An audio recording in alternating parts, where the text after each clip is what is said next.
Today I deleted the dating apps because I matched with a man whose first message to me was, "I bet your day just got a lot better because we matched."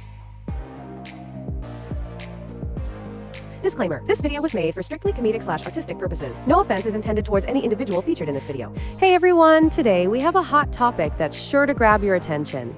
We'll dive into real stories that completely change the way we view trust, infidelity, and how sometimes even the ones we love can let us down. Stick with us, because by the end, we'll share important takeaways and questions that will make you see things in a whole new light. If you don't want to miss out on more captivating stories like this, hit that subscribe button and turn on notifications, because here, we always tell it like it is. Dating a guy and he flew out another girl to stay with him while I was out of town. So let's set the scene. I meet this guy on Hinge, this was a couple years ago, and we'd been dating for about a month. And I had plans to go out of the country for about a week and a half, which he had known about since we first met. And about a week before I'm supposed to leave, he says, "Hey, there's something I want to talk to you about." I had told this girl who I know, who is from another state, we met, through mutual friends and stayed in touch, that she could come stay with me for a few days. Those dates coincided with when I was out of town. Seriously? He invited another girl over while she was out of town? Already feels like a trashy moral dilemma. Let's see where this goes. So he says, I had told this girl she could fly out and come stay with me, and if it makes you uncomfortable, I will cancel the trip and tell her not to come. So he was putting it on me to cancel this girl's flights. And I was like, absolutely not. I'm not making that decision for you. So I said, we're not exclusive. We've only known each other for a month. I want you to do what you would do in this situation. If based on your own ethics and your own moral compass, you feel like it's not appropriate to fly out a girl from another state and have her stay with you while the girl you're dating that you really like is out of town, don't do it. If you feel like it is appropriate, then you should do it. And I will react to whatever decision you make in the way that I feel is appropriate. He's shifting the responsibility onto her to cancel this other girl's trip? This is manipulation 101 feet. If she says yes, she's jealous. If she says no, he's off the hook. Convenient. Now you might be saying you're playing games, you're testing him, but the reality of it is none of that is true.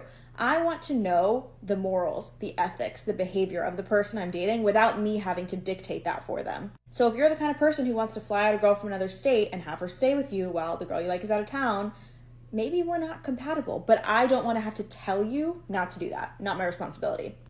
So I said a nicer version of that, and he never brought it up again, and I went out of town, so I assumed that this girl just didn't come.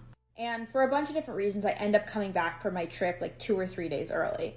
And the morning I get back, he says, "Hey, when you get back from the airport, let's go get breakfast." And I say, "Sure, I'm not doing anything." So we meet up for breakfast, and as we're leaving, I think I asked, "Hey, what happened with that girl? How did you cancel her trip?"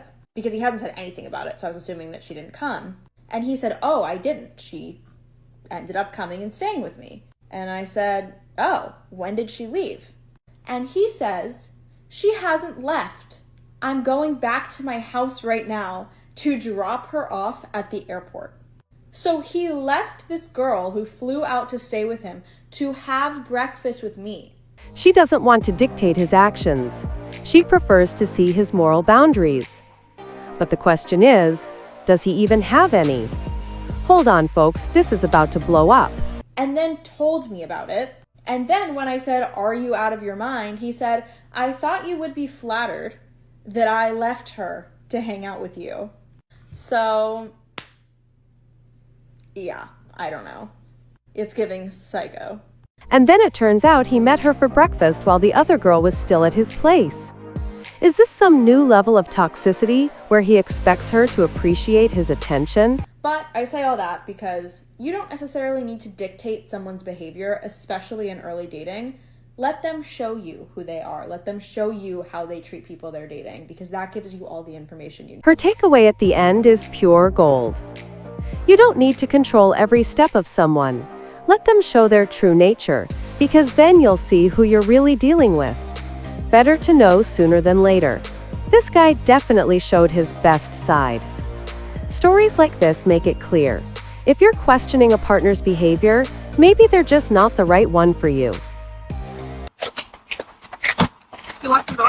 Yeah, I locked it. Is it there? What do you mean? When you get your purse? Why? It's date night. But you, how are we gonna pay for it? You're gonna pay for it. It's date night. I know, that's why you worked overtime the other day. I thought. Really? So we can have date night. Really? What? I always pay for everything. You can't pay for this for once? Well, you're the only one with the full-time job. Well, then get a fucking job. Maybe you can pay for a fucking date night. Are you serious? Yes. You never complained before. Well, now I'm complaining. I'm not getting my purse. So we're not going there? You're gonna pay for it. I'm not paying for it. Yes, you are.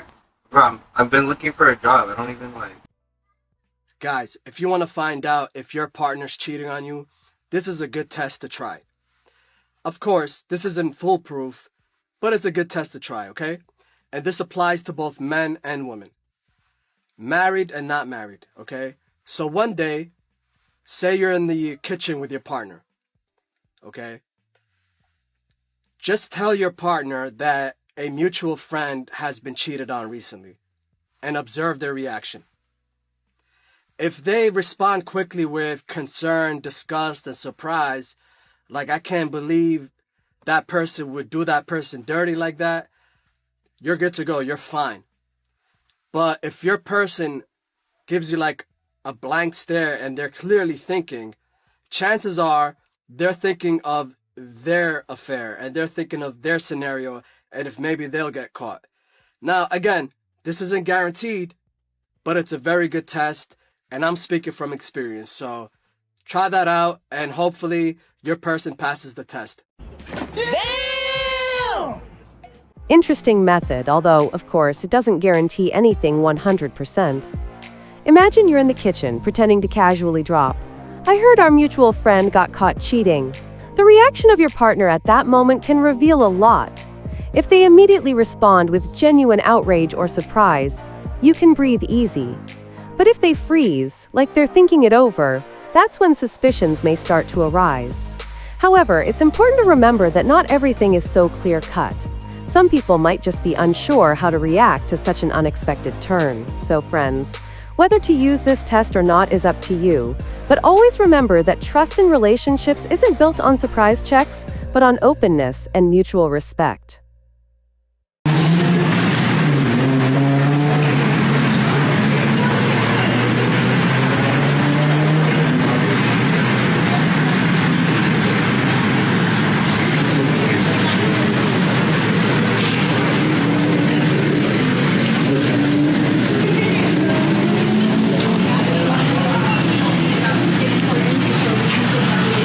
It doesn't have to be like this, brother.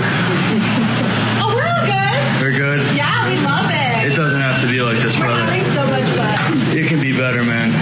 You want to try it? Damn it. I've been married for 12 years, and in my marriage, I've gone through a separation, which I've talked about on my TikTok. If you don't know, you can go back, and I talked about how my marriage fell apart and what it taught me.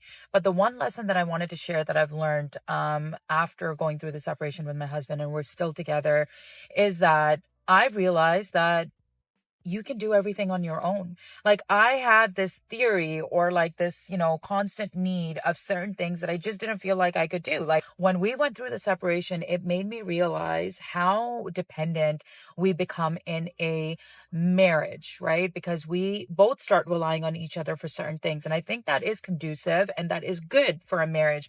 But I think we should also adopt the mentality that we are capable of doing everything on our own, because we must learn to do things on our own, because it teaches us, one, things that we don't know how to do, and two, it builds self-confidence and independence, which I think women lack, because we've been grown up, especially in certain cultures, coming from a South Asian cultures, we are told that, our independence is very short, right? Like go through school, and then right after that, you get married, and then you have a husband, and then he takes care of you. So that's like ingrained in our heads, in our minds for so many years, and so much conditioning has happened around that. Yes, you can rely on support. Support versus need, support versus dependence are two very different things. My husband very much supports me.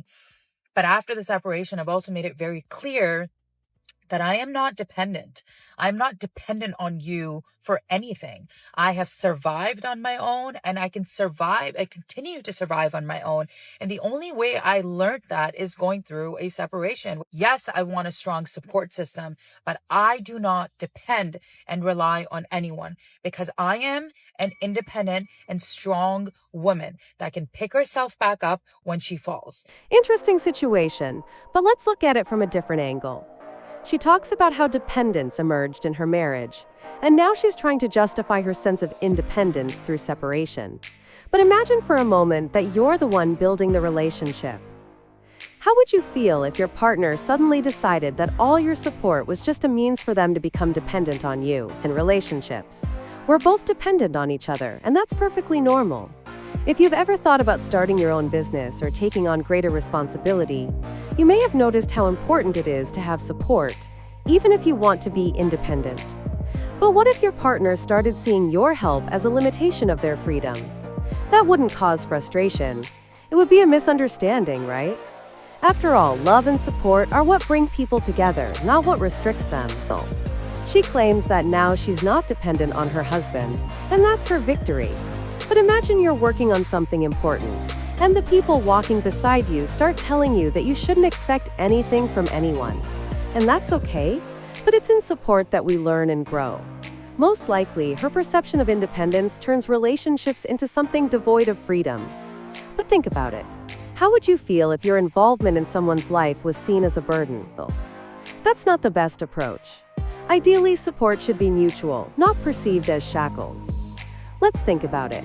If you constantly strive for solitude under the guise of self-sufficiency, don't you start losing what's most important in relationships? We all need to find balance. And sometimes, that balance is what helps not only you, but also your partner to grow stronger through difficult situations. So think about it. Maybe this approach to independence is worth reconsidering if you don't want to miss the chance to build healthy and supportive relationships. What would you do if, 5 days before your wedding, you feel something is off with your partner, and then, on the wedding day, he greets you naked with another person? Sounds like a nightmare, but this is a real situation. All the details in the next video. This is part one of me finding my fiance naked with his married coworker on my wedding day. We started dating in 2014 and we were supposed to get married September 30th, 2017. In the days leading up to the wedding, it was 5 days before, like something just not right with this one girl that he worked with. And I asked him about it and he's like, "You're crazy, there's nothing going on, yada yada." 5 days before the wedding, he's like, "You don't trust me enough to get married. We need to postpone. Like my whole life is falling apart." Or that's how I felt at that time. We had met with our marriage counselors and they were like, "Kirsten, there's nothing going on. Like, he says there's nothing going on. There's nothing going on." We call off the wedding. I'm like very anxiety ridden because I'm like, okay, either he's cheating on me or like I've completely lost touch with reality. We made the decision that we would remain together and work on building trust. He told me that like it was my fault that we weren't going to get married and it was just because I didn't trust him enough. So anyway, fast forward, it's September 30th, our wedding day, and I unlocked the door to the house that I had bought for us. So he had none of his own money in the house. I did the entire down payment, put it in both of our names. So I unlock the door to this house and walk inside and he is butt naked. Damn, guys, what the hell is wrong with the men who do this? Let's see how this incredible story ends. I unlock the door to this house and walk inside and he is butt naked. He's like, "Why are you here?" And I look down and I see some like girls' boots or women's boots. So I hear the master bedroom door close and I go in there and I find her and she's like put his clothes on that were in the closet. I called the police and reported an intruder. Anyway, she told me like, "We're in love. I'm leaving my husband. We're going to be together." It later came out that they'd been having an affair for quite some time. She told me several months before I ever even became suspicious of her. During the time that he had been cheating on me, he's like telling me that I don't trust him enough. He took out a $500,000 life insurance policy on me. I had been heavily manipulated and told that I was losing my mind. The Monday after this happened on a Saturday, I sold my ring and used it to retain my attorney. I had bought us a house in June, like I said. He, up until the bitter end, tried to steal it out from under me. The husband of the girl that he was cheating on me with took her back, and bless his heart, they're still together to this day. My ex-fiance, he moved a different female co-worker into the house a few weeks later. She had moved herself, her dog, and her mom in, and then they were trying to demand that I pay the bills. 333 days later, I was free. How would you act if you were in her shoes? How can you trust someone who raises doubts? She suspects him 5 days before the wedding, and he assures her everything is fine. But can you really trust someone who's already raising questions? She bought a house for their future, and he greets her with another person, all on their wedding day. How is that even possible? And most importantly, how does he justify his actions? He accuses her of not trusting him, and that's why the wedding didn't happen. Seriously? What if her expectations were completely different on that day? It all looks like manipulation. First, make her doubt herself, and then drop a gift like this. How can you trust after something like this? What would you do? Let me know in the comments. Not everyone is honest, even if they claim that trust in relationships is the most important thing. His behavior is a clear sign that trust is built on actions, not words.